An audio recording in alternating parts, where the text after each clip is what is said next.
Mr. Steve, welcome to the RMN Podcast. How are you, sir? I'm great, Rory. How are you? I'm good. I'm good. I'm happy to see you here. Tell me, how's it been for you through the pandemic and all the things that's been going on around the place? I'm not going to lie, it's not been easy. Like for everybody, really. As a DJ, I'm probably the last person on the planet to go back to work unless I'm going to be playing at play graves, which I'm absolutely not going to do. And it's a hard one. Even people that work in bars and in the service industry, they'll be back to work already. But us DJs, it's literally a hot, sweaty nightclub in closed spaces. It's been Yeah. tough. So I've been without work for 15 months now, and it's been tough. And last year was particularly difficult. Tensions were getting frayed, my own tension included. I ended up arguing with like people in my house that I live with, and I went into a depression at one point. So from in June, no, it was May. May, I had a big argument and I lost my temper. And I pride myself in my control. I meditate, I teach meditation. So losing my temper really upset me, and that threw me into a depression for about 3, 4 weeks, and I mean a heavy depression. And then after that, I went to Detroit to make a load of music with my buddy, escape from Los Angeles. And that worked, that sort of cured the heavy depression, but I still had this mild funk going on. And that lasted all year, right up until the beginning of December. In December, I went back to London to be with family at Christmas. So I did the whole quarantine thing. That's why I went back at the beginning of December. And that really helped me and lifted me. And then with the new year came a new beginning. And since then, I've been great. Got back to meditating, got back to looking after myself. But it's not been easy. And it hasn't for anybody, and that's what the pandemic's like. Yeah, I mean it's interesting because everyone's got a different thing. It's great to hear that you had the creativity and went to Detroit and did some music and because I think this is the whole cure of it all is that we can sit in our houses or sit up locked up somewhere, and I think that's probably the worst thing we can do. I think to be creative and continue to do things, it releases some of the energy and locked up things. But it's great that you managed to deal with that. Well, tell me then, Mr. C, for those, I mean, most people know who you are and most people know your journey and stories and so on. But for those who don't, could we go way back in time and Yeah, start sure. off and start off even before the shame and whatever? How did you get into music in general? What was the General. first thing? Yeah. Well, my mum always played music at home. Like, she had a record player and she would play a little 7-inch records and some albums. And she listened to all sorts of music, but she listened, the stuff that I liked the most was the more danceable stuff and also soul. I really liked the soul stuff. And she used to listen to things like the Commodores and the Stylistics and Barry White and that kind of stuff, which I loved. So I always had music around me because my mum liked to listen to it. And then as I got a bit older, I think I liked Elvis Presley was my first, like as a kid, like I really loved Elvis.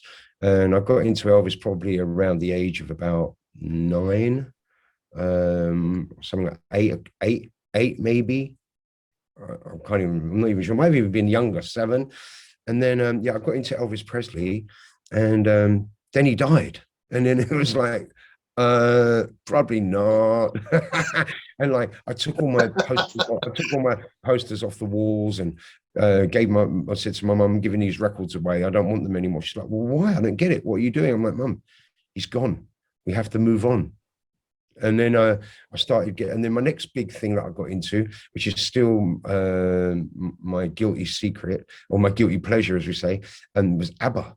And I became a big ABBA fan when I was like 10 years old. So we're going back to like 1976. So I became an ABBA fan and I just loved ABBA. I liked the dancey side of it, Dancing Queen and all that. But I liked all of their songs. I liked the tragedy in them as well. And then the next thing that I got into after that, because I still like disco and soul and a bit of reggae and some black music. And then I got into ska in a big way when I was like 13, and I shaved my head, got a skinhead, and got my rude boy togs on, like pork pie hat, two-tone suit, like, you know, got my mum to get me the two-tone suit, which was like hard work in itself because we were poor. So it's like getting my mum to get me a Ben Sherman original and all the whole shebang. But she did, she went for it, and she got me like a few bits and pieces. So I looked the part as a 13-year-old rude boy. And I was really big into ska. I got into, it was Madness and the Specials that were the first ones that turned me on, and still to this day the Specials are probably my favorite band. And then I went back and I got into Prince Buster and got into like the 60s rock steady ska in a big way, you know, the Scatterlights, Harry J and the All Stars, obviously Prince Buster was the king, and I got heavily into that stuff, but still listened to a bit of soul and a bit of disco and stuff like that as well. And then when I got to 15, my mum got married to my stepfather, and she wanted me to grow my hair for the wedding. So I did. I grew it out, and grew it out a bit longer, and then I got a nice Gabici top that, you know, like it was gray with suede on the collars, and I got myself some nice, like, you know, gray Farrah slacks, and so like casual boy stuff, you know what I mean? And that was it. I changed. I dropped the skinhead thing, the rude boy thing, and went casual and became this casual boy. And as I did that, my musical taste went back more towards the disco again, and you know, that was me, disco. And then at 16, I started to I wanted to write rap lyrics. Like I already liked rap. Like when Sugar Hill Gang came out with Rapper's Delight, I mean, it was like the boy band of rap, you know. It was a fabricated band that was put together, and you know, but that Rapper's Delight, that 15-minute long 12-inch version, was like, I learned every word of that. So, you know, like that, I really got into that whole thing. I'm not going to ask you to recite. Yeah, it's a long one. So I got into rap in a big way, and then you know, electro started coming through right off the back of that, with like Africa Bambaataa and the Soul Sonic Force, Nucleus, Egyptian Lover, all that kind of stuff. So I got heavily into electro, a bit of craft work. So, you know, my music was always based on black music, my origins, but I really liked the electronic side of it, and that really turned me on. And then, you know, from disco and rap into electro and Italo disco, which I really liked a lot. You know, Giorgio Moroder and Klein MBO kind of sound. And then from there, house music. And before it was called house music because it was dance, and it was like a new version of disco. And when disco started to turn electronic in the early 80s with people like David Joseph, or You Can't Hide My Love, and all those sort of tracks, it was, for me, it was just a disco. So when house started to get made on labels like Jump Street Records, which was also a disco label, Easy Street Records in New York, like Serious Intention and all that stuff started coming through. It was house, but it wasn't called house. It was just called dance music in 1985, 1986. So it was probably 1986 that I was like, okay, it's the house music. But I was already a rapper at that time. I started writing my own rap lyrics in 1982 because I was just fascinated by it and had tons of lyrics. And then by 1984, I started rapping out in clubs when I was like 18 years old. I started going to clubs and getting on the mic in nightclubs and, like, you know, disco pubs and stuff like that, and pushed the whole rap thing and became a rapper.